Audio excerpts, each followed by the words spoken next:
Hello, it's Tea with Miss P, day 7. It's been a whole week of Tea with Miss T with our read aloud Matilda.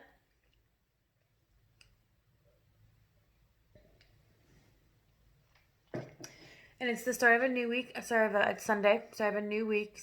Another week of social distancing. Another week of Matilda. We have actually made it. We're about halfway through the book right now. So we'll probably finish this book this week, and then I'll find another book for us to read aloud here on my YouTube videos for Tea with Miss P. So I'm going to read one chapter today because it is the weekend. Just going to read one chapter, then I'll get out of your hair and see you tomorrow, Monday. I'll talk about what I'm going to be doing for the day. We learned yesterday more about the Trunchbull, and I want you to think for like 10 seconds. Is the Trunchbull a person that you would want to be friends with?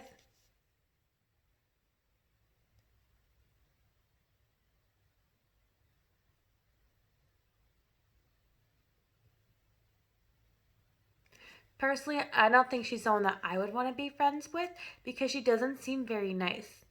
And my evidence, or how I know that, is that the last chapter we read that the Trunchbull was literally throwing students out of the windows. She literally took someone at recess by her pigtails and swung her around and threw her over the fence at recess. That doesn't really seem like a nice person to me. It doesn't sound like a person who is caring and understanding. So it's not someone that I would want to be friends with. Our next chapter is called Bruce Bogtrotter and the Cake. How can she get away with it? Lavender said to Matilda. Surely the children go home and tell their mothers and fathers. I know my father would raise a terrific stink if I told him the headmistress had grabbed me by the hair and slung me over the playground fence. No, he wouldn't, Matilda said. And I'll tell you why. He simply wouldn't believe you. Of course he would. He wouldn't, Matilda said, and the reason is obvious. Your story would sound too ridiculous to be believed, and that is the Trunchbull's greatest secret. What is? Lavender asked. Matilda said, never do anything by halves if you want to get away with it. Be outrageous, go the whole hog, make sure everything you do is so completely crazy that it's unbelievable. No parent is going to believe this pigtail story, not in a million years. Mine wouldn't. They'd call me a liar. In that case, Lavender said, Amanda's mother isn't going to cut off her pigtails. No, she isn't, Matilda said. Amanda will have to do it herself. You see that she does. Do you think she's mad? Lavender asked. Who? The Trunchbull. No, I don't think she's mad, Matilda said, but she's very dangerous. Being in the school is like being in the cage with a cobra. You have to be fast on your feet. They got another example of how dangerous the headmistress could be on the very next day. During lunch, an announcement was made that the whole school should go to the assembly hall and be seated as soon as the meal was over. When all 250 or so boys and girls were settled down into the assembly, the Trunchbull marched onto the platform. None of the other teachers came in with her. She was carrying a writing crop in her right hand. She stood up there on the center stage in her green breeches and legs apart and a writing crop in her hand, glaring at the sea of upturned faces before her. What's going to happen? Lavender whispered. I don't know, Matilda whispered back. The whole school waited for what was coming next. Bruce Bogtrotter. The Trunchbull barked suddenly. Where is Bruce Bogtrotter? A hand shot up among the seated children. Come up here, the Trunchbull announced, and look smart about it. An 11-year-old boy who was decidedly large and round stood up and waddled briskly forward. He climbed up onto the platform. Stand over there, the Trunchbull ordered, pointing. The boy stood on one side. He looked nervous. He knew very well he wasn't up there to be presented a prize.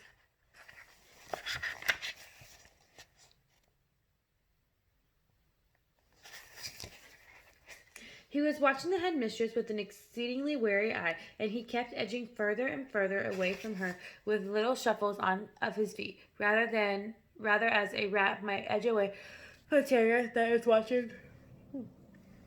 Rather as a rat that is edging away from a terrier that is watching from across the room. His plump, flabby face had turned gray with fearful apprehension. His stockings hung around his ankles. This clot, boomed the headmistress, pointing with his writing crop.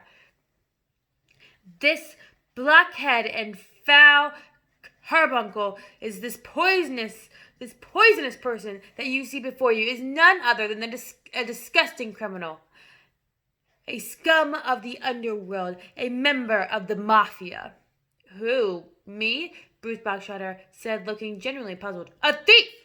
The Trunchbull screamed. A crook! A pirate! A rustler! Steady on, the boy said. I mean, dash it all, headmistress.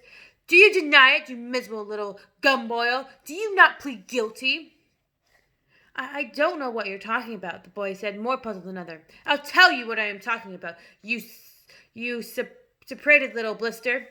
The Trunchbull shouted. Yesterday morning, during break, you sneaked like a serpent into the kitchen and stole a slice of my private chocolate cake from my tea tray. That tray had just been prepared for me personally by the cook. It was my morning snack, and as for the cake, it was my own private stock. That was not a boy's cake. You don't think for 1 minute I'm going to eat a filth I gave you. That cake was made from real butter and real cream. And that robber bandit, that safecracker, that highwayman standing over there with his socks around his ankles, stole it and ate it. I never did, the boy exclaimed, turning from gray to white. Don't lie to me, Bogtrotter, barked the Trunchbull. The cook saw you. What's more, she saw you eating it. The Trunchbull paused to wipe a fleck of froth from her lips.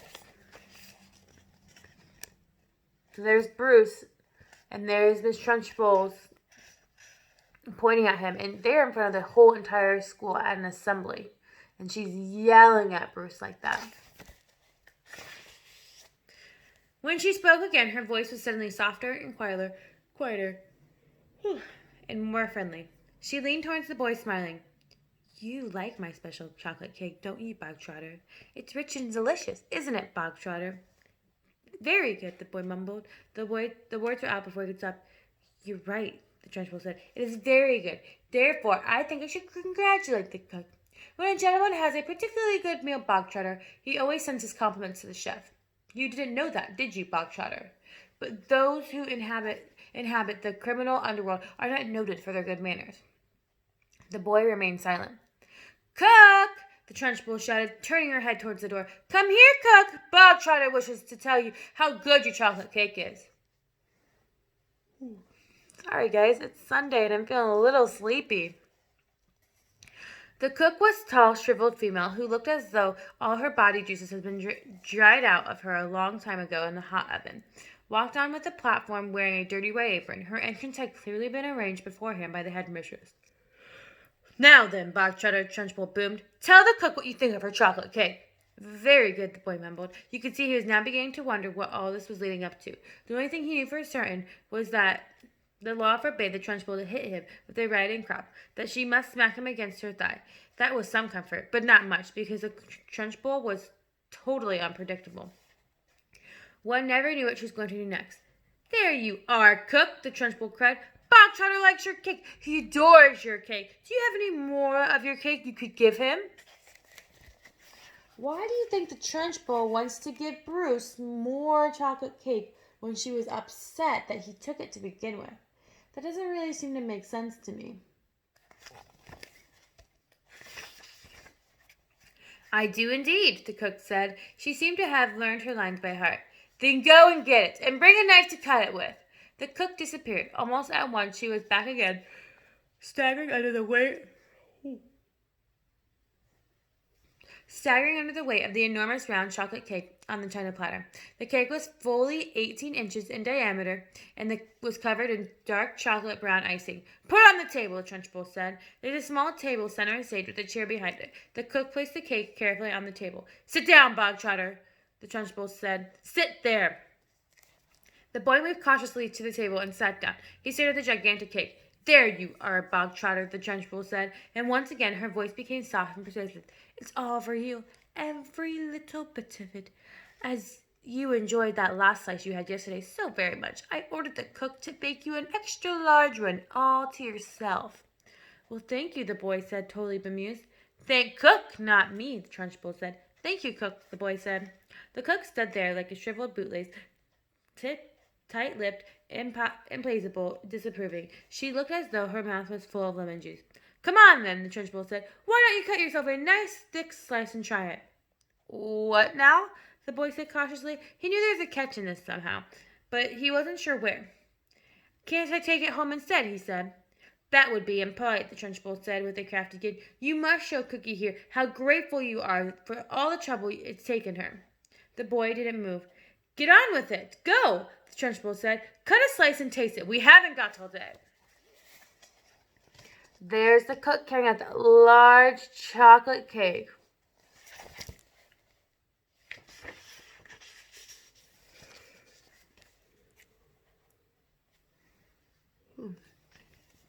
The boy picked up the knife and was about to cut into a cake when he stopped. He stared at the cake. He looked up at the Trunchbull and then the tall, stringy cook with her lemon juice mouth. All the children in the hall were watching tensely, waiting for something to happen. They felt certain it must. The Trunchbull was not a person who would give someone a whole chocolate cake to eat out of just kindness. Many were guessing that it had been filled with pepper or castor oil or some other foul-tasting substance that would make the boy violently sick. It might even be arsenic, and the boy would be dead in 10 seconds flat. Or perhaps it was a booby trap cake, and the whole thing would blow up the moment it was cut into, taking Bruce Bogtrotter with it. No one in the school put it past the Trunchbull to do any of these things. I don't want to eat it, the boy said. Taste it, you little brat, the Trunchbull said. You're insulting the cook. Very gingerly, the boy began to cut a thin slice of the vast cake. He levered the slice out. Then he put down the knife and took the sticky thing in his fingers and started to eat it very slowly. It's good, isn't it? The Trunchbull asked. Very good, the boy said, chewing and swallowing until he finished the slice. Have another, the Trunchbull said. That's enough, thank you, the boy murmured. I said have another, the Trunchbull said, and now there was an altogether sharper edge to her voice. Eat another slice. Do as you're told.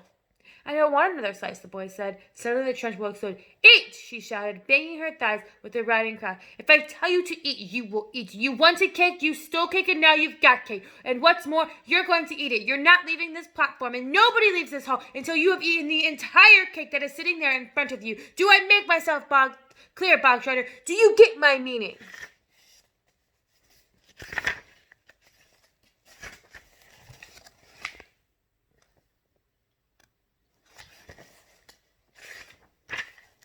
The boy looked at the Trunchbull, then he looked down at the enormous cake. Eat, eat, eat, the Trunchbull was yelling. Very slowly, the boy cut himself another slice and began to eat. Matilda was fascinated. Do you think he can do it? She whispered to Lavender. No, Lavender whispered back. It's impossible. He'd be sick before he was halfway through. The boy kept going. He had finished the second slice. He looked at the Trunchbull, hesitated. Eat, she shouted. Greedy little thieves who like to eat cake must have cake. Eat faster, boy, eat faster. We don't want to be here all day. And don't stop like you're doing now. Next time you stop, it's all you finish. You'll go straight to the choking and I shall lock you in the door and throw the key down the well. The boy cut a third slice and started to eat it. When he finished this one much quicker than the other two. And when that was done, he immediately picked up the knife and started to cut the next slice. In some particular way, he seemed to be getting into his stride. Matilda watched closely. She saw no signs of digress from the boy yet. If anything, he seemed to be gathering confidence as he went along. He's doing well, she whispered to Lavender. He'll be sick soon, Lavender whispered back. It's going to be horrid. When Bruce Trotter had eaten his way through half of the entire enormous cake, he paused for just a couple of seconds and took several deep breaths. The Trunchbull stood with hands on hips, glaring at him. Get on with it, she shouted. Eat it up! Suddenly the boy had one gigantic belch, which rolled out into the assembly hall like thunder. Many of the audience began to giggle. Silence! Shouted the Trunchbull. The boy cut himself another thick slice and started to eat fast. There were still no signs of flagging or giving up. He certainly did not look as though he was about to stop and cry out, I can't eat any more, I'm going to be sick. He was still there in the running. Now a subtle change was coming over the 250 watching children in the audience.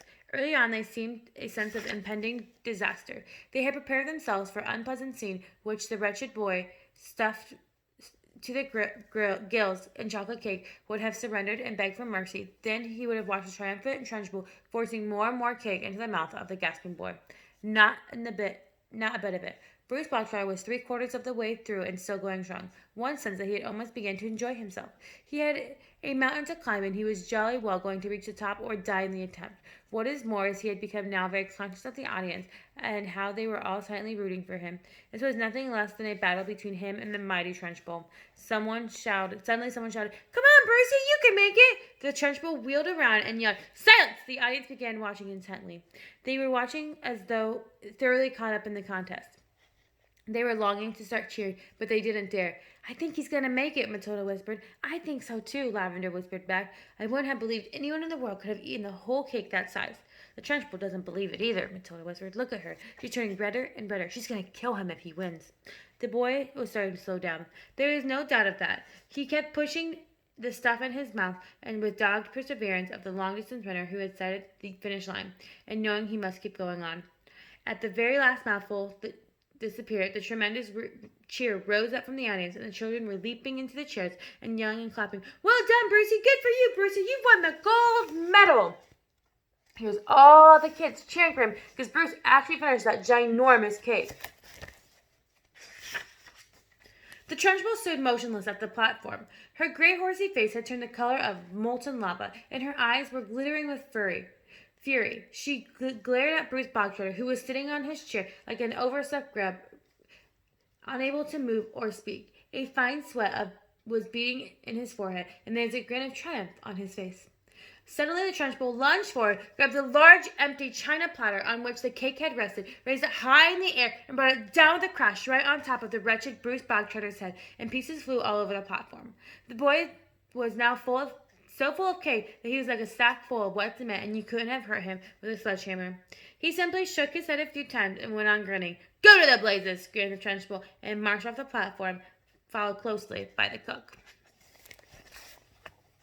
There's Bruce after he finished his cake, and then the Trunchbull takes the plate and smashes it on his head.